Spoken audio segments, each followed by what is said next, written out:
مولانا محمد صلى على محمد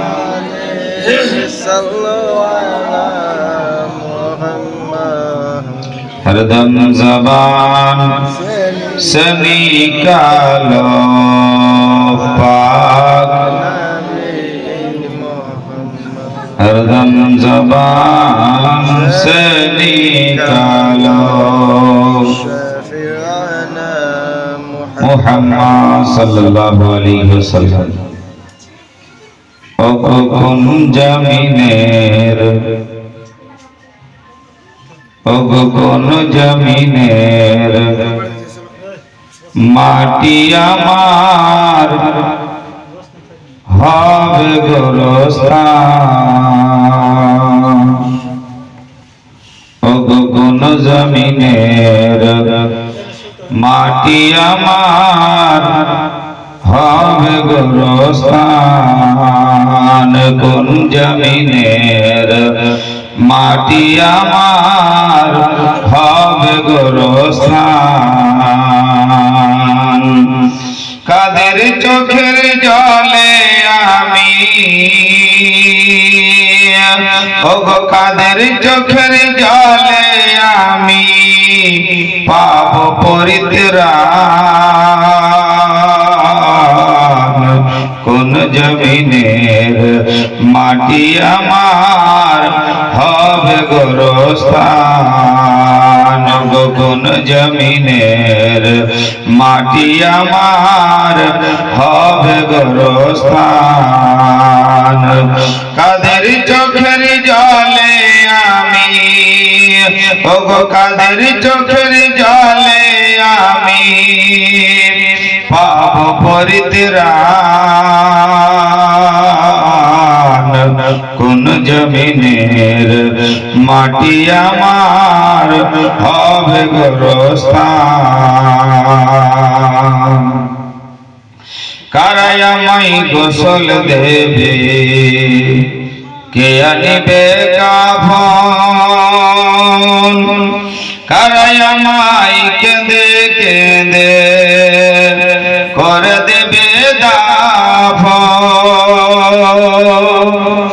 কারাই আমায় গোসল দেবে কে আনিবে কাফন কারাই আমায় কেঁদে কেঁদে করে দেবে দাফন ওগো কারাই আমার পাশে বসে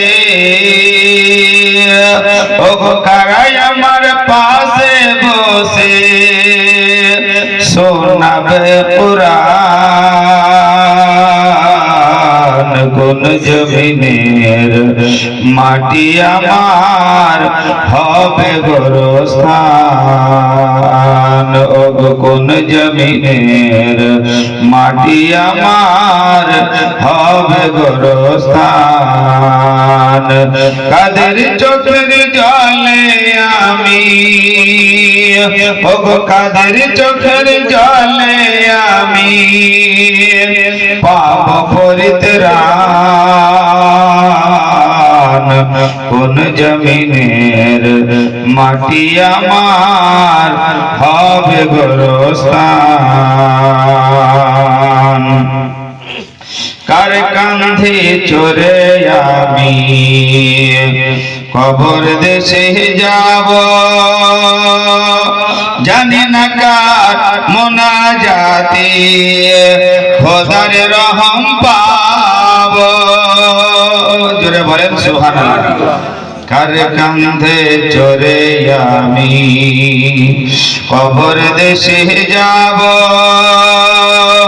জানি না কার মোনাজাতে খোদার রহম পাব কার কারণে করবে ক্ষমা ওগো কার কারণে করবে ক্ষমা আল্লাহ মেহেরবান কোন জমিনের মাটি আমার হবে গোরস্থান ওগো কোন জমিনের মাটি আমার হবে গোরস্থান কাদের চোখের জলে আমি ওগো কাদের চোখের জলে আমি পাপ পরিত্রাণ কোন জমিনের মাটি আমার হবে গোরস্থান ওগো কোন জমিনের মাটি আমার হবে গোরস্থান সাহেবে লাউলা জনাবে মুহাম্মদুর রাসূলুল্লাহ জোরে বলুন সাল্লাল্লাহু আলাইহি ওয়াসাল্লামের প্রতি সহস্র কোটি দরুদ ও সালাম বর্ষিত গর্বিত হোক সকলে ভক্তি ভরে উচ্চ স্বরে বলুন আল্লাহুম্মা আমিন বাপজিরা আমার রাত্রি অনেক হয়ে গেল 10:30 প্লাস 10:30 পেরিয়ে গেল যাই হোক এতক্ষণ ধরেই হযরতুল আল্লাহ মাওলানা মুফতি সালাউদ্দিন গাজী তারপরে আপনাদেরই গ্রামে আপনাদেরই গর্ব আপনাদেরই গৌরব আপনাদের কাউরির ভাগিনা কাউরির ভাই কাউরির ভাতিজা হযরতুল আল্লাহ মাওলানা শহীদ রেজা জামি সাহেব হযরত মাওলানা আকবর বিশ্বাস রিজভী সাহেব ইনাদের মুখ থেকে আপনারা বক্তব্য যথেষ্ট শুনেছেন যাই হোক আপনারা শুনেছেন শওকতের বেটা ইয়াসিনের মুখ থেকে কোন রকম কোন জামাতের লোককে যদি চ্যালেঞ্জ ছুড়ে দিতে আছেন তা আমি কি করব আমাকে যেতে হবে না আমার গাড়ির ড্রাইভারই কাফি ওই রূপ আমি কি বলবো আমার ছাত্ররাই আপনাদের গ্রামের মুরব্বিরাই কাফি যাই হোক বাবজিরা আমার ইনারা পরিশ্রম করেছেন পরিশ্রমের পারিশ্রমিক ফল ইনারা পেয়েছেন আল্লাহর পবিত্র কালাম কোরআন এই কোরআন থেকে আয়াতে কারিমা তেলাওয়াত করেছি এই আয়াতকে সামনে রেখে কয়েক কথা বলে বক্তব্যকে গুটিয়ে দেব আজ এই বাড়িতে সকাল থেকে কোরআন খানি রাত্রে বেলায় মিলাদ খানি মিডিলে খাওয়ান দাওন ইত্যাদি আপনারা সকলেই অবগত যে আজকে শ্রদ্ধেয় মরহুম আমিন সাহেবের বাড়িতে রাত্রি বেলায় মিলাদের আওয়াজ এই মিলাদে অনেক 4-5টা মাওলানা কারণটা কি পাড়া প্রতিবেশী আপনারা সকলেই অবগত যে শ্রদ্ধেয় মরহুম আমিন সাহেবেরই পোতা শ্রদ্ধেয়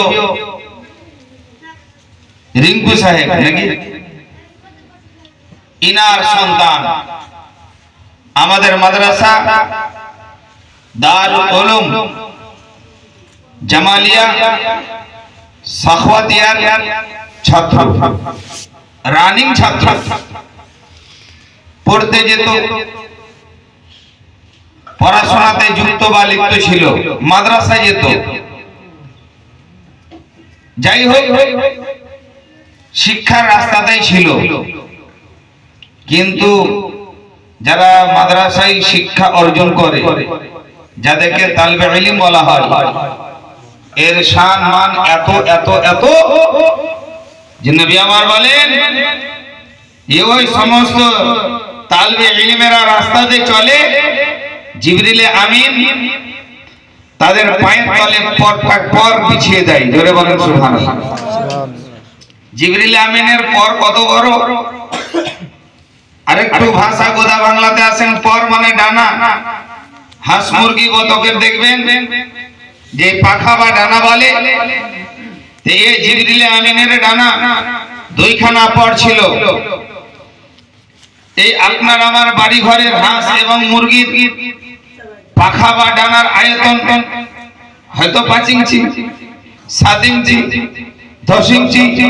জিবরিল আমিনের যে পর বা ডানা ছিল, কিতাবের মধ্যে আছে যে জিবরিল আমিন যদি নিজের একখানা ডানাকে সার করে দেন, সারা পৃথিবী ওই ডানার তলে ঢাকা পড়ে যাবে। আপনি মনে করিয়েন না মৌলানাদের মুখে শুনছেন যে ফারিস্তা, জাহান্নামের ফারিস্তা। ফারিস্তা কি জিনিস? সাধারণত আপনার মুখ আর আমার মুখের আয়তনের চাইতেও কাউরের মুখের আয়তনটা যদি একটু বড় হয়, হয় না? হয় না? দেশীয় মা বোনেরা, বাড়ি ঘরের পাড়া গ্রামের মা বোনেরা কাউরের বড় মুখ দেখলে ওকে বলবে পাল্টা মুখা, হাড়ি মুখা, গামলা মুখা, বলে না? বলে না? হ্যাঁ, বলে না? বলে না? আর কাউরে যদি ছোট দেখে, হ্যাঁ, তো চামচা মুখা নাকি ইত্যাদি বলে। এই একটা মানুষের মুখের আয়তন আপনার আমার চাইতেও যদি একটু বেশি বড় হয়, তাকে দেখে ভয়ানক লাগে, ভয় ভয় মনে হয়, হয় না? হয় না? কিন্তু আল্লাহ রাব্বুল আলামিন পরওয়ারদিগারে আলাম একজন ফেরেশতা তৈরি করে রেখেছেন। কিতাবের মধ্যে আছে যে একজন ফেরেশতা আপনার আমার দুইটো কান নাকি এই ডান কান থেকে বাম কানের ফয়সালা এক বিদ্যা 5 ইঞ্চি, 4 ইঞ্চি, 6 ইঞ্চি, 7 ইঞ্চি নাকি এইখান থেকে ওই কান, হ্যাঁ, ডান কান থেকে বাম কানের ফয়সালা দূরত্ব 5 ইঞ্চি। আপনার আমার কিতাবের মধ্যে আছে মহান আল্লাহ এমনই ফেরেশতা তৈরি করে রেখেছেন তার ডান কান থেকে বাম কান যেতে, ভালো করে শুনবেন, ডান কান থেকে বাম কান যেতে আমাদের দেশীয় ঘোড়া নয়, সুদূর আরবিয়ান ঘোড়া যদি ডান কান থেকে বাম কান মানে বাম কান পর্যন্ত পৌঁছতে বলছে ওই ফেরেশতার ডান কান থেকে বাম কান যাওয়ার জন্য আরবিয়ান ঘোড়াকে যদি ছুটানো হয়, ধরা হয়, যায় তো যে 500 বছরে বাম কান পৌঁছতে পারবে। সুবহানাল্লাহ কহেন। সুবহানাল্লাহ। এখন রাত বেশি হচ্ছে, এখন সুবহানাল্লাহ বার হবে না, এখন সময় সময় একবার করে মুখ ফাঁক হয়ে যাবে, বলবেন না শীতের রাত।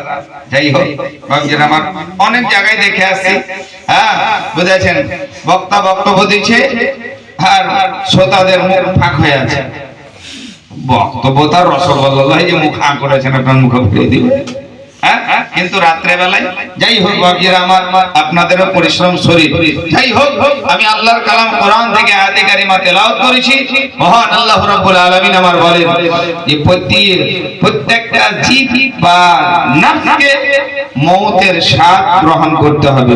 কুল্লু নাফসিন যায়িকাতুল মাউত, প্রত্যেকটা জীবকে মওতের স্বাদ গ্রহণ করতে হবে। এ বাবজিরা আমার, আজ এই বাড়িতে একটা বাচ্চা ছেলে ইন্তেকাল করেছে বা মারা গেছে, যার নাম দুনিয়াবি ছিল মোহাম্মদ মুস্তাফা।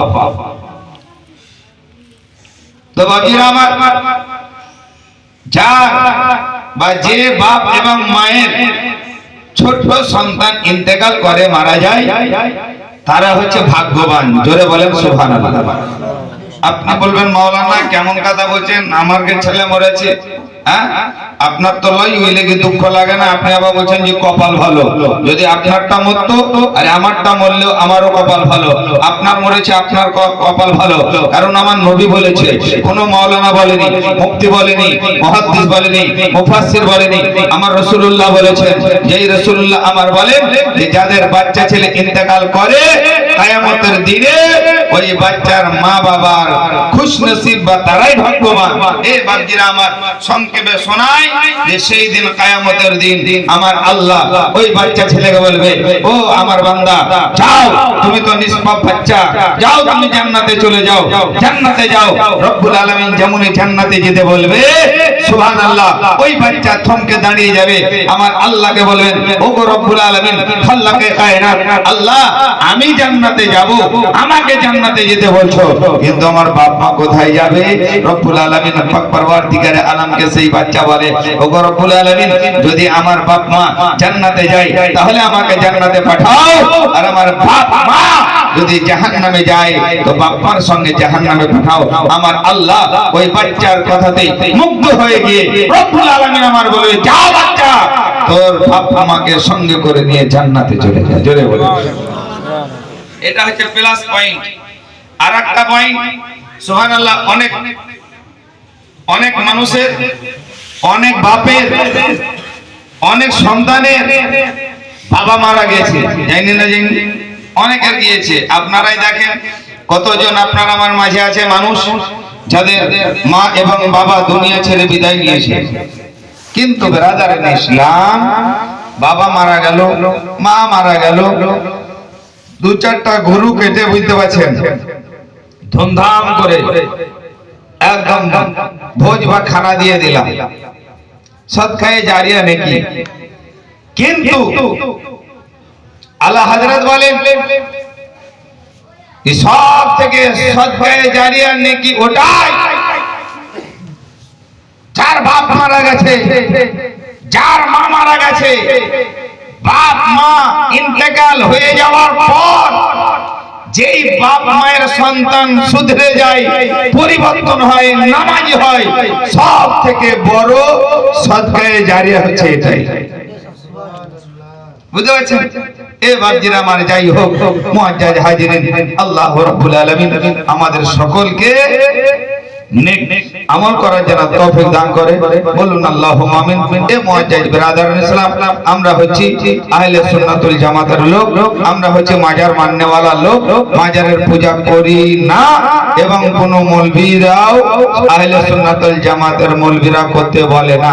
আমরা মাজারকে পূজা করি না, আমরা মাজারে গিয়ে মাজার জিয়ারত করি। এই বিরাদারান ইসলাম, আর মাজার জিয়ারত করা, কবর জিয়ারত করা, এটা আপনার আমার মানে কাজ নয়।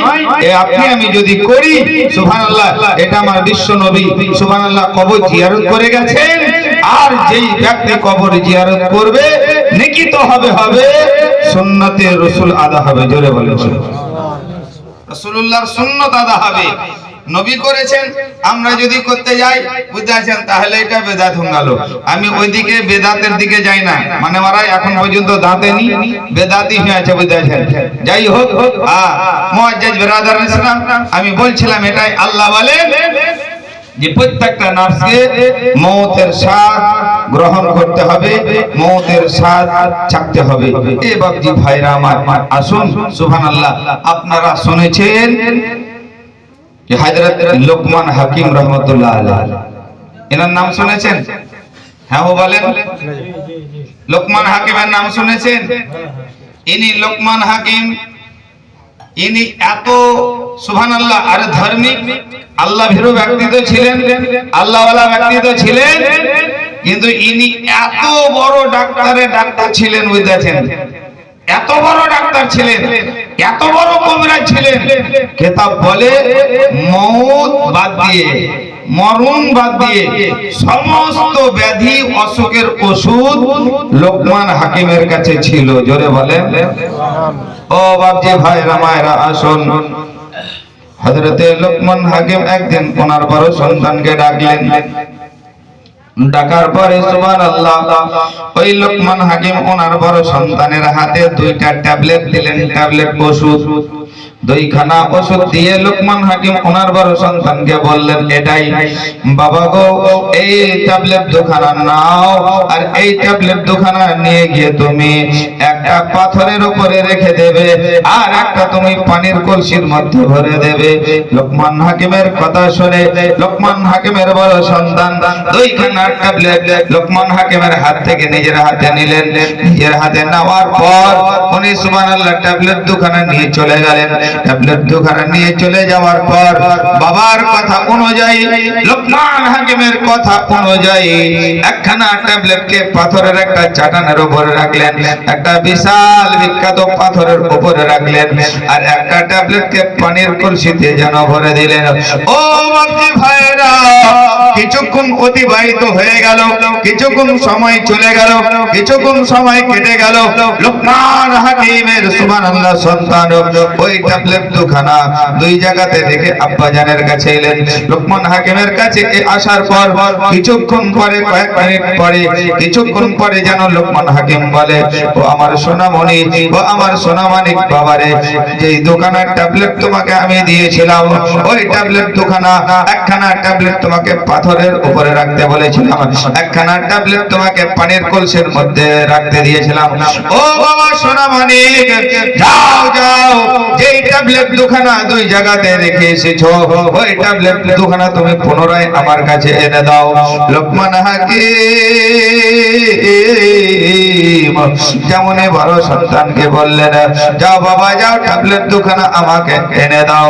হযরত লোকমান হাকিম রাহমাতুল্লাহ আলাইহি ওনার সুবহানাল্লাহ বড় সন্তানকে যেমন বললেন, বলা মাত্রই সন্তান আব্বা জানের কথা অনুযায়ী ওই ট্যাবলেট দোকানের কাছে যেন চলে গেলেন।